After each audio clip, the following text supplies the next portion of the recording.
This is J5Lover, and I'm back with part two of my top 10 songs that I think would make anyone an instant Jackson 5 fan. Song number 6 is Who's Loving You, which was on the 1969 Diana Ross Presents album. One of my all-time favorite Jackson 5 songs.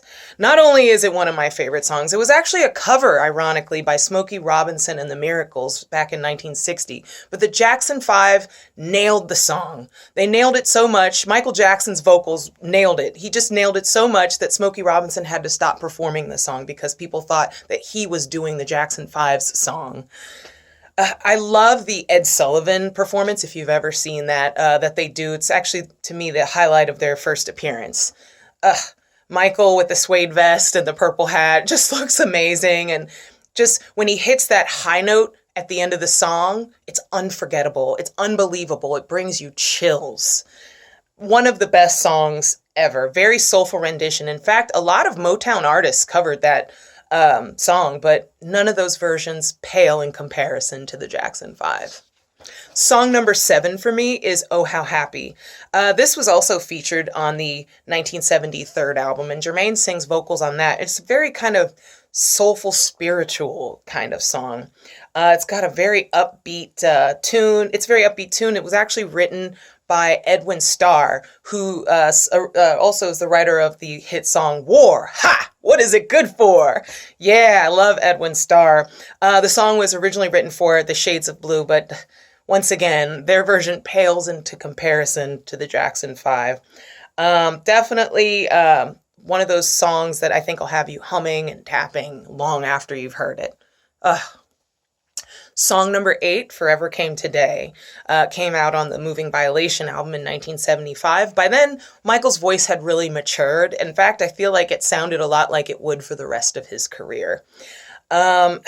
Just a beautiful, catchy, upbeat song, gets you dancing out of your chair.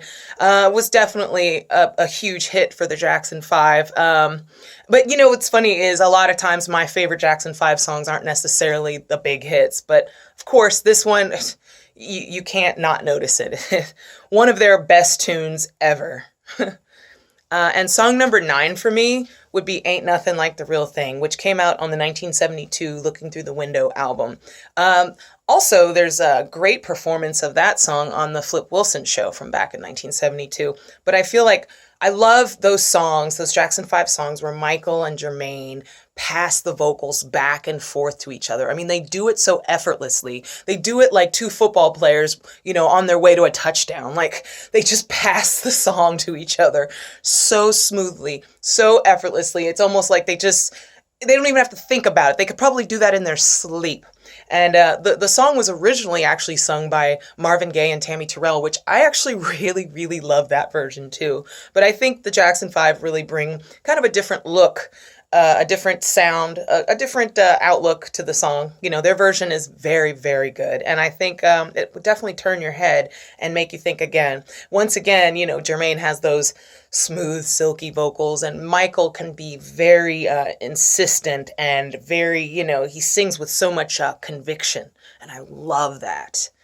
Song number 10, which is the last song on my list, is Love's Gone Bad, which is an interesting song because it was recorded in 1972, and it was meant for the Skywriter album in 1973, but it didn't come out, so it was an unreleased track until 1979 on the very rare Jackson 5 album. If you find it or have it, hold on to it, called Boogie.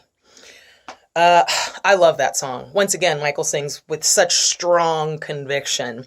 And it's very relatable lyrics, for some, being in a bad relationship. The song was actually originally recorded by a Motown artist in 1967 by the name of Chris Clark. And it was written by Holland Dozier Holland. Once again, it's a song that really just kind of catches your attention, makes you turn your head like, whoa, Mike, slow down. And it's no wonder, when you hear songs like that, why Michael Jackson was called a 35-year-old midget. He didn't really sing most of his songs like a child. He sang them and he kind of approached them as though he was a man, as an adult. Such a great song. Anyway, tell me down in the comments what you think of my top 10 picks. And maybe, if you agree, disagree, if you have top 10 picks that you think would catch anybody's attention to listen to the Jackson 5 and make them want to listen to all the songs, all the albums. Until next time, this is J5 Lover. Bye.